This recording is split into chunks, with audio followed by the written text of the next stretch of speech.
Hello, I'm Gads, and welcome back to the Free-to-Play Review. So today's topic is going to be something a little bit different than how we normally do. Ordinarily in this series, I do cover like in-game events and tournaments and or big updates, but in this case, I kind of want to touch on the Hydra Rebalance for 2024, Hydra update, whatever you want to call it, buff, nerfs, depending on how you look at it. As usual, this sort of topic can be quite contentious, so let's get a few disclaimers out of the way because I myself, of course, am not immune from biases. I am most certainly an endgame player because I have been playing the game for nearly 4 years now, but I am also a free-to-play player, so I have not spent any money in the game. But I think the most important thing to establish here is that I am fairly anti-cheese when it comes to strategy in the game. I like to do things the proper way, air quotes, as much as possible, and so I'm just not a fan of any cheese strats in the game, and so I will typically advocate for those to be removed and or hampered in some way. All that said, you of course do not have to agree with any of my takes in this video, and that is exactly what the comment section is for, so let me know if you disagree or agree with anything that I happen to say. In order to make sure that we're all on the same page here, I want to mention the fact that these changes are meant to combat the lack of fairness and balance when it comes to Hydra in the form of Hydra Clash, which turned a formerly PvE area of the game into something that can be associated more with a little PvP and or clan v clan, depending on how you want to look at it. And as we go through the changes, I'm going to talk about, of course, what each of the changes are, but more importantly, how they affect each segment of the game, those being the whales and krakens that compete at the upper echelons of Hydra Clash, at least in the current way it exists now, someone who's more like me, whose endgame may or may not be free to play, and of course, majority of the player base who is still progressing their way through the lower difficulties of Hydra Clan Boss. So we have all the images of the changes from the post that they made on their official Discord server, so let's go through each of these one by one, starting off from the top with the turn limit, which is being reduced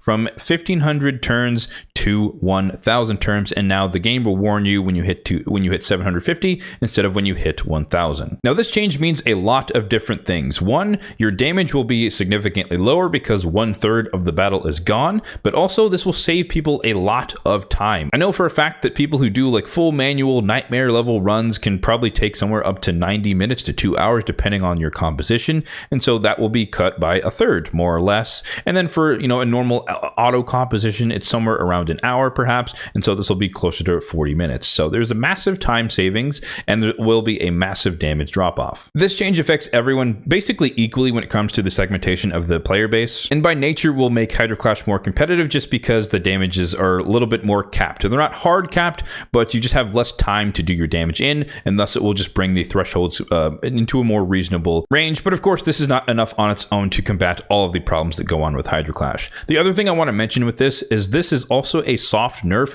to using relentless sets in Hydra Clan Boss or just champions in general who have extra turns, because every extra turn that you take is one extra turn for the turn counter, meaning you will finish your run faster. So if you are using a bunch of relentless on your teams and you're regularly going past 1,000 turns, now you might want to reconsider switching them out to reflex or merciless or some other set, just because you don't want to blow through all those extra turns and not be able to get any more damage. So that's just something that everyone across all segments will have to contend with. Change number 2 is that now the Hydra heads will ignore taunt when it comes to devouring champions, and this is a massive and very important thing to understand. So anyone using a Emic perma-taunt team, that team will not function, or any taunt champion, they will not function anymore. So you're going to have to do something else, come up with some other strategy if you want to deal with Hydra Clan Boss. And while I understand that that can most certainly be frustrating for anyone who recently built that team or who's been running that team this whole time to varying degrees of success, but in my personal opinion, again, from a more objective point of view, a perma-taunt team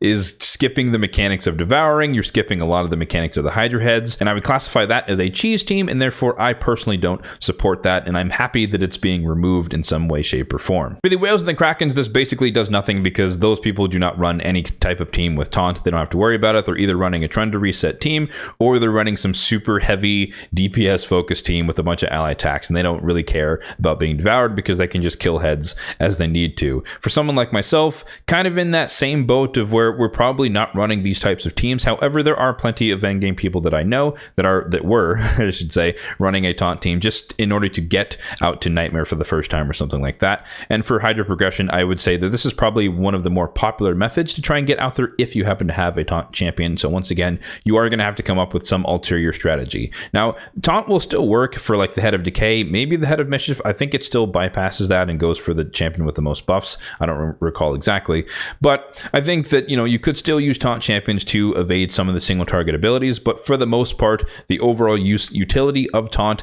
to dodge Devour is going to be removed. The third change we have here is is that when your champions start to get devoured, of course, it starts off at a relatively high number of turns, like 20 or something, and it works its way slowly down all the way until it gets to 2 turns remaining. So what they're changing here is to kind of force that the end of the fight will end up with your champions being devoured, just because they're going to start to overpower you. So when it gets down to 2 turns, every subsequent instance of a champion being devoured with a 2-turn counter remainder means that you're going to have to deal more damage to free them every single time, making it much more likely that your team is going to wipe due to all of them being devoured. Now, it gets a bit complicated when we're talking about how this change affects people, because the only way that you get out to this scenario is by either getting all the way out to the turn limit or getting near the turn limit. If you're getting to 500 turns and wiping, you're never going to get the digestion counter down to 2 turns unless you're just being hella lapped by the Hydra heads, in which point you're probably going to lose to something else earlier on than when it gets down to 2 turns. So of course, across the board, this is just going to make it harder and harder to free your champions if you're regularly getting out to the turn limit, which is of course something that endgame players will probably be dealing with, and of course the whales and krakens will be dealing with. But considering the power creep of the game, I don't suspect that this is going to become a problem, considering that we also have the turn limit decreased from 1500 to 1000.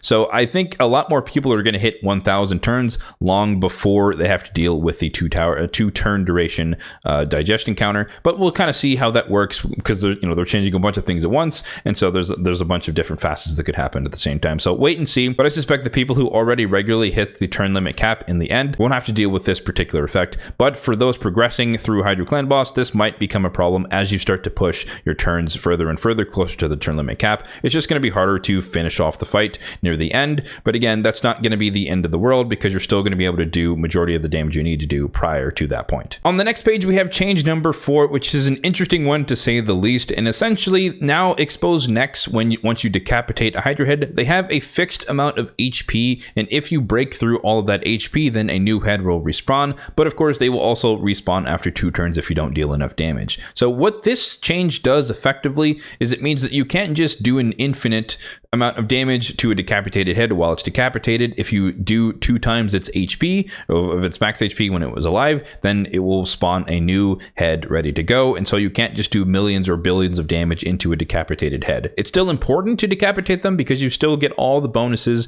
that you get normally from decapitating head, a lot of increased damage, etc., and stuff like that. But it's up to a point before it just forces a new head to respawn. Once again, this is another form of reducing the amount of damage that you can do in a Hydra battle, and specifically for the whales and krakens, those using the Trunda teams, this is effectively reducing her capability to nuke a decapitated head and kill all the other heads, and or just do a bunch of damage to other heads based on doing all the damage to the decapitated head and taking advantage of all that damage amplification. So essentially, as is, if you were to use Trunda in this situation with this new effect, then she would just do a bunch of damage to the decapitated head, and then it would hit the HP threshold and make a head respawn, and thus not do a bunch of extra damage over the course of many turns into said decapitated head. For the rest of us, it just means we're going to do less damage in our fights, because we can't do an unlimited amount of damage into a decapitated head before another one respawns. Change number 5 is going to be a fairly controversial one, but nonetheless, I do think there is a silver lining in this overall. And so it is when a new head respawns, it has the Serpent's Will buff. It used to reduce the damage it takes by 75%, but now it will reduce it by 100%, meaning that they're effectively under block damage. So this completely kills the impact of Trunda being able to nuke into a decapitated head and kill a newly respawned head, despite their damage reduction being 75%. So now they're completely immune from damage, and so if a bunch of new heads respawn, you can't necessarily deal damage to them. However, that's not entirely true, because if 2 or more, I assume, heads respawn at the same time, only one of them will get the Serpent's Will buff. And this is to, of course, avoid the situation where you were to have 4 heads respawn at the same time and they're all immune to damage, meaning you just can't do anything for a few turns. It would just be a waste of time, more or less, because you couldn't do any damage. So if multiple heads spawn at the same time, then only one of them gets the Serpent's Will buff, and I assume it's going to be random which one will get it. So of course, for the whales and the krakens using their Trunda reset teams, now you can't abuse the fact that her splash damage can just kill new heads. New heads are more or less immune from that happening unless multiple respawn at the same time, and thus maybe one of them might be susceptible to it. We'll have to wait again and see if that is the case, but we'll get to the changes to Trunda, and so that might still not be a reality regardless. And for the rest of us, this is kind of an interesting buff, because once again, if multiple heads spawn at the same time, then one of them won't actually have this damage reduction at all, meaning you can start with a fresh clean head and deal maximum damage to them. So that is kind of a soft buff, if you want to consider it to be that way. So if the head of decay and the head of blight spawn at the same time, you don't necessarily have to worry about not being able to deal damage to the head of decay or the head of blight. Blight because, you know, it's a dangerous combo with the Cleanse and Poison Cloud. The next set of changes apply to shields, and this will be throughout the entire game and not just applicable to Hydra Clan Boss. And there will be a hard cap of 1 million HP for a shield, meaning any shield in the game cannot be grown beyond 1 million HP from a Brogni or a Wixwell. And I know this is one thing that people were very, very afraid of, but I have to admit that 1 million HP is honestly a fairly generous value. Once again, coming from the more objective point of view, I think we can all agree that having an infinitely scaling shield mechanic in the game is really just bad for game balance, regardless of whether or not it's helpful to the player base. I don't think of things in terms of helpful or unhelpful necessarily. I think of things in terms of what's good for the game overall. And in my opinion, infinitely scaling shields are bad for the game's health as well as bad for the game's balance. So more or less, this does mean that when it comes to Hydra Clan Boss, the Wixwell Yannica team as well as the Wixwell Acelin Ironclad teams are effectively good as dead. You can most certainly still run them, I wouldn't recommend it, but technically speaking, you could build up a 1 million HP shield on Acelin, for example, rip it off and heal the Ironclad for 1 million, and thus do some fraction of that in terms of damage. I think it's half, so 500,000 to each of the heads. It's a lot smaller. It's probably not worth your effort. Same thing for, you know, Wixwell and Yannica. You could build up a 1 million HP shield and then have Head of Mischief steal it, spread it, and then remove them with Yannica, although I think she does like 15% of the value of the shield, so it's going to be a lot less. Maybe, you know, what is that? 1,500 damage per head, so it's very, very small, much less than the billions of damage that people were able to pull off before. And I know on one hand, people will be like, oh man, you're removing my strategy for beating the game, but once again, that is a very, very cheesy strat to use. I don't think it's good for the game that people have to do that. They're also fairly RNG heavy about getting them stolen at the right time or the wrong time, having to be full manual and suffer through that. And so honestly, I think it's just better that people don't have to subject themselves to doing this. I know that might be sad to hear because that might have been your strategy and you were able to do billions of damage with it and you won't be able to do that anymore. That is unfortunate. But at the same time, you have to understand that with all of the changes broad spectrum, most people won't be doing billions of damage regardless of how long they've been playing the game. And so everyone's going to be brought down many, many pegs. So I think it's less of a concern that you can't do the same damage you could do before to be competitive. And I would more so focus on the fact that you don't have to do these cheesy comps to get a respectable amount of damage and thus do fairly well in your respective level for Hydra Clash. One caveat here is that shields placed by artifact sets or by champion skills are treated differently. So if you combine both types, you can effectively get a shield that is worth 2 million HP. And personally, I believe that even a value of 1 million HP for your Demon Lord Clan Boss teams is more than enough HP to deal a significant amount of damage to Demon Lord Clan Boss. So I don't think it's going to break Wixwell teams for Demon Lord Clan Boss, although I would very much like personally to see that be the case. No offense to anyone who's run that team. But for anyone out there who actually does run that team, I don't think it's going to affect your ability to get out to the 1 key damage, unless it would literally take you all 1,500 turns to do 70 million damage on Ultra Nightmare Clan Boss, in which case you have a very, very terrible team and you should probably rework it anyways, regardless of this change. So overall, in terms of the impact to whales and krakens, they're probably not going to be affected by this as much because majority of them are running some sort of Trunda reset team, but this does mean that they cannot fall back onto a Yannica Wixwell team to deal massive damage, so they're going to have to fall back to something else, some more ordinary types of compositions, ordinary for their caliber, of course. For the endgame people like myself, anyone using this type of shield composition, that's just not going to be the case anymore. Wixwell was a fusion, Yannica you can get from the clan shop, so it was probably more accessible to some of us here in the endgame who have Wixwell on our accounts, but this will no longer be effective. And anyone progressing through trying to use this team to cheese their way up, you just can't do that anymore. And lastly, we have the change that everyone said they would never ever do. I am very, very curious if all the people complaining about them potentially nerfing Wixwell without touching Trunda are finally satiated by the fact that they are indeed nerfing. Granted, they call it a rebalance, but let's be real, they're nerfing Trunda Gale Mallet. It has been long overdue and it is finally here. So what is changing in her kit? On the A1, basically they're just giving her a real chance to stun. Instead of having the chance after the second hit, it's a 50% chance to stun on both of the hits, meaning it's effectively a 75% chance to land the stun on the A1, so that is a soft buff. On the A2, we have a very, very important change. It's basically the same, it's still going to attack one enemy, then attack all other enemies with a second hit, dealing 60%. Granted, that's a huge asterisk around how that 60% works, but I digress. And it's going to ignore 50% of the target's defense, but the ignoring defense is only on the second hits, and most importantly, the second hit is always normal, meaning it won't be critical. So this is a massive damage drop off in terms of the splash damage that you get from a Trunda. You're not amplifying it by the amount of crit damage that she has, because a lot of people in the end game especially, or the whales and krakens more specifically, have their Trundas with like 400 crit damage, which is a massive multiplier, and that is how they were able to do billions and billions of damage, right? So the second hit is going to be normal, which means her attack is more along the lines of what a Wukong Wukong can do. So it's still kind of broken in terms of it's not going to be 60% of the initial hit. It's going to be amplified through crit damage and remultiplied and all that stuff, but it's going to be a lot less damage overall. So that is massive. On top of all the other changes to the Hydra head specifically, she's basically dead in terms of the Trunda reset composition, doing billions, tens of billions of damage. It's probably going to be more in line with normal champions, hundreds of millions, or maybe a couple billion here and there. We'll kind of have to see how that plays out. But again, this is the most important change here, that the second hit is going to be a normal hit. So she is more like a Wukong and less like a Siegfried. And honestly, side note here, I really hope that they change this for Siegfried as well. I think that's a bit broken too, if I'm going to be honest. Him being able to one-shot bosses is kind of a little broken, just saying. I don't think that should be in the game either, but I digress. That's not the topic for today. And then the A3 kind of gets a nice like modern day update, so to speak. So it still has a 70% chance unbooked of dealing a stun, but it also places an HP burn for 2 turns. Before, you had to place it on their champions under the stun. So whereas before you didn't want to build Trunda with any accuracy because you wanted both of the hits, because she would do the second hit